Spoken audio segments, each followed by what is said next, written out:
Indian താരം സഞ്ജു സാംസണെതിരെ രൂക്ഷ വിമർശനവുമായി കേരള ക്രിക്കറ്റ് അസോസിയേഷൻ രംഗത്തെത്തി.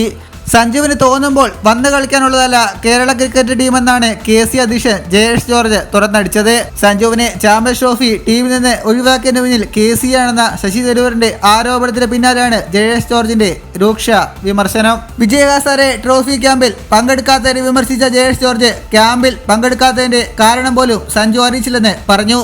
വിജയ് ഹസാരെ ട്രോഫി കളിക്കാത്തത് കൊണ്ടാണോ സഞ്ജുവിനെ ടീമിലെടുക്കാത്തതെന്ന് എനിക്കറിയില്ല. വിജയ് ഹസാരെ ട്രോഫിയിൽ എന്തുകൊണ്ടാണ് സഞ്ജുവിനെ ഉൾപ്പെടുത്താത്തത് എന്നതിന് മറുപടിയുണ്ട്. ടൂർണമെന്റിനുള്ള 30 അംഗ ക്യാമ്പിനുള്ള ടീമിനെ പ്രഖ്യാപിക്കുമ്പോൾ സഞ്ജുവും ടീമിലുണ്ടായിരുന്നു.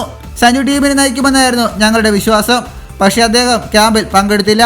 കേരള ക്രിക്കറ്റ് അസോസിയേഷൻ സെക്രട്ടറിക്ക് താൻ വിജയ് ഹസാരെ ട്രോഫി ക്യാമ്പിൽ പങ്കെടുക്കുന്നില്ല എന്ന ഒറ്റവരി സന്ദേശം മാത്രമാണ് അയച്ചത്. തുടർന്ന് ടീം പ്രഖ്യാപനത്തിന് ശേഷം താൻ ടൂർണമെന്റിന് ലഭ്യമാകുന്ന ഒറ്റവരി മറുപടിയും സഞ്ജു നൽകി. ഏത് താരമായാലും കേരള ക്രിക്കറ്റ് അസോസിയേഷന് ഒരു പോളിസിയുണ്ട്. ഏത് താരമായാലും ക്യാമ്പിൽ പങ്കെടുക്കണം. സഞ്ജുവിന് തോന്നുമ്പോൾ കളിക്കാനുള്ളതല്ല കേരള ക്രിക്കറ്റ് ടീമെന്ന് മനസ്സിലാക്കണം. എന്തുകൊണ്ട് ക്യാമ്പിൽ പങ്കെടുക്കുന്നില്ലെന്ന് സഞ്ജുവാണ് അറിയിക്കേണ്ടത്, അദ്ദേഹം കൂട്ടിച്ചേർത്തു. ഇത് ആദ്യ സംഭവമല്ല. രഞ്ജി ട്രോഫിക്കിടയിലും കൃത്യമായ കാരണമറിയിക്കാതെ സഞ്ജു പോയി. ഇതിനെ തുടർന്ന് KC അച്ചടക്ക നടപടിയെടുത്തോ എന്ന് ചോദിച്ചു. മറ്റു താരങ്ങൾക്ക് റോൾ മോഡലാകേണ്ട സഞ്ജു ഇങ്ങനെ ചെയ്യുന്നത് ശരിയല്ല. ഇന്നലെയായിരുന്നു ചാമ്പ്യൻസ് ട്രോഫി ടീമിനെ BCCI പ്രഖ്യാപിച്ചത്.